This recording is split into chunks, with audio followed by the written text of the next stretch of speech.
In The Marvelous Mrs. Maisel, Rachel Brosnahan plays a dedicated homemaker who accidentally becomes a stand-up comedian. Katie McCurdy for New York Times. On a summer day in Brooklyn's Prospect Park, the sun savaged a swarm of actors in sturdy wool coats and pert hats. The men were sweating. The women were sweating. Even the carousel horses looked hot. The overdressed crowd had gathered to shoot the season finale of The Marvelous Mrs. Maisel, the Amazon series created by Amy Sherman-Palladino that begins on Wednesday, November 29th. As set decorators and wardrobe crew remodeled summer 2017 into fall 1958, Midge Maisel, Rachel Brosnahan, the show's strong-willed heroine, hosted a birthday party for Ethan, her 4-year-old son, while discussing divorce with Joel Michael Zegan, her man-child husband. Not that she could do much of anything until Mateo Pascal, the child actor playing Ethan, said his line, "Go away." The boy, perched on a carousel pony, didn't want to say it. Ms. Brosnahan tried sympathy. "I know you would never say that to your mom, but I'm only pretend." She tried sense. "The sooner you'll say it, the sooner you'll be done." Finally, she said, "You don't want to hear me talk anymore." That's a controversial statement, as the latest show from Ms. Sherman-Palladino, who created Gilmore Girls and Bunheads, The Marvelous Mrs. Maisel, is predicated on the great pleasure of hearing brainy, mouthy women talk until their lips ache.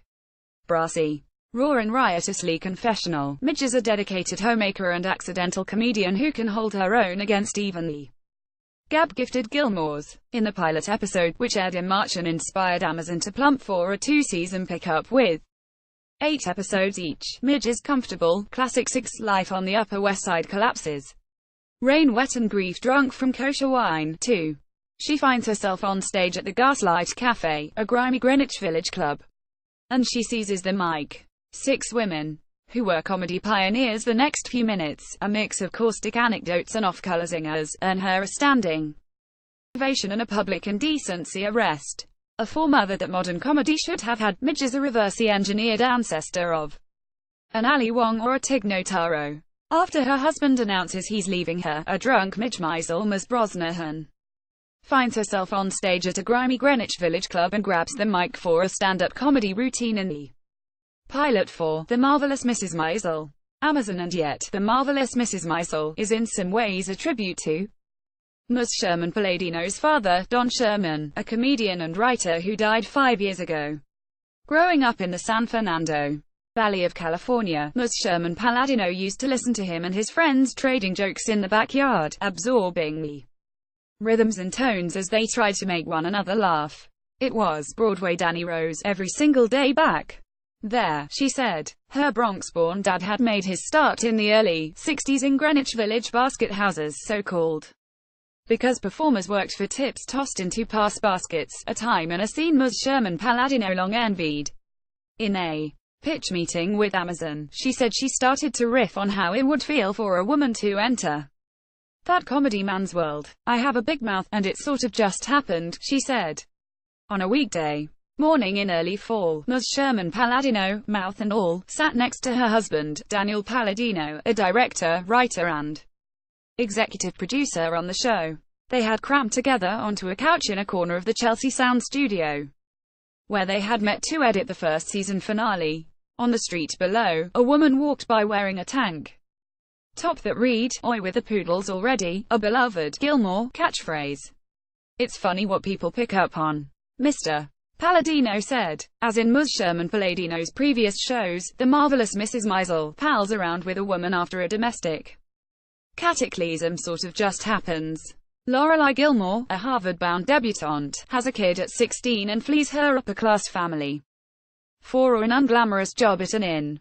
Michelle Sims, the protagonist of Bunheads, goes from Vegas showgirl to beach town widow. Midge Maisel puts down the Pyrex and picks up a mic. Like Lorelai, like Michelle, Midge finds herself in a whole other life that she hadn't really thought about or considered, Ms. Sherman-Palladino said.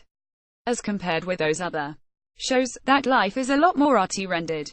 Midge has a knockout period wardrobe in sea green and paradise pink. Mid-century New York cleans up well, too. The characters are Upper West Side Jews, a seeming contrast to the Connecticut Wasps of Gilmore Girls, although as Ms. Sherman-Palladino said, Lorelai and Rory were the most Jewish wasps I've ever written for. Remember, Oi with the Poodles. The show also stands in skirted opposition to other series in development at Amazon, which has recently shifted toward genre projects, in the hope of finding a show with a Game of Thrones-like global reach. Earlier this month, it reportedly paid close to $250 million for the rights to make television series based on J.R.R. Tolkien's The Lord of the Rings.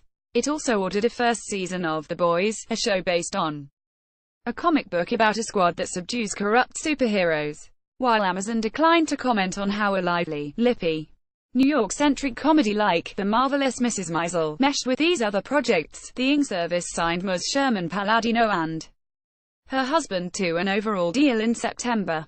Amazon signed Amy Sherman-Palladino and her husband, Daniel, to an overall deal in September. Emma McIntyre, Getty Images. For Entertainment Weekly, Mark Restaghini, Amazon's head of current series, wrote in an email that the service had been attracted to an exciting and colorful portrait of a character who was beauty inhabited by Rachel Brosnahan. We knew immediately that we wanted to see more than just one season.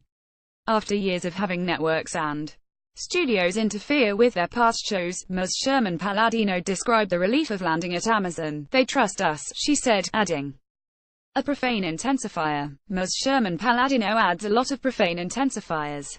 While this interview took place before the departure of several prominent Amazon Studios executives in the wake of UAL harassment accusations, Ms. Sherman-Palladino indicated in a follow-up email that the working relationships had not changed. Amazon's investment, combined with the reasonable success of Gilmore Girls: A Year in the Life, which has aired on Netflix since last year, signals a return to form for the couple after a wobbly decade. A contract dispute pushed them out of Gilmore Girls after 6 seasons. The 2008 sitcom, The Return of Jezebel James, ran for only 3 episodes. The Wyoming Story, a pilot for CW, was not picked up. Even Bunheads, which delighted critics and obsessed fans, was cancelled by ABC Family after a single season. But as Mr. Palladino described it, those were golden years for us. Are you kidding? We like not working, like the husbands in the shows they create. Mr. Palladino speaks a lot less volubly than his wife. It's a pleasure they haven't been indulging. For the first season of The Marvelous Mrs. Maisel, they wrote and directed 7 of the 8 episodes. They chose the chirpy music heavy on the Peggy Lee. They oversaw the dual tone design. They masterminded the editing and the sound mixing.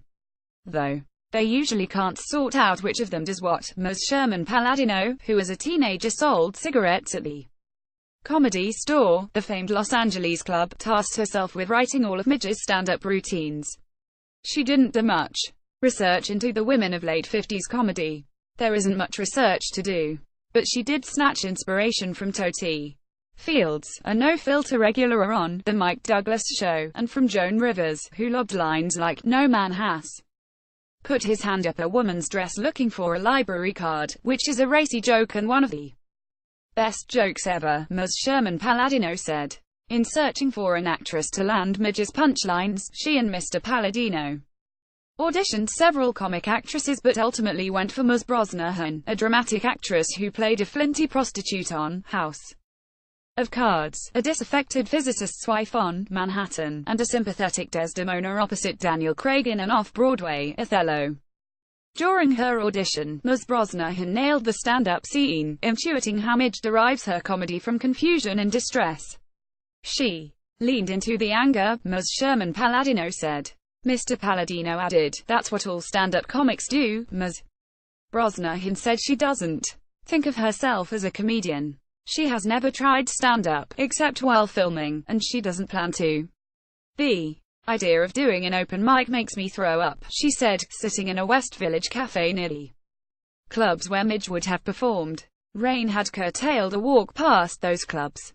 Ms. Brosnahan in New York. Katie McCurdy for the New York Times to play Midge. Ms. Brosnahan consulted a stack of vintage Good Housekeeping magazines, clipping articles about wifely deportment. She also studied the routines of the pioneering comic Jean Carroll, this beautiful, graceful woman who wore pearls and gorgeous dresses and sang a little, Ms. Brosnahan said.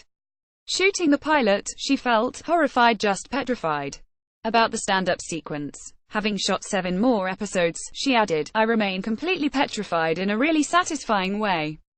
You know, what else might satisfy? Midge herself, who Ms. Sherman Palladino describes as pure energy and pure light and such strength, which makes her sound like a lot of Ms. Sherman Palladino's talky, resilient women.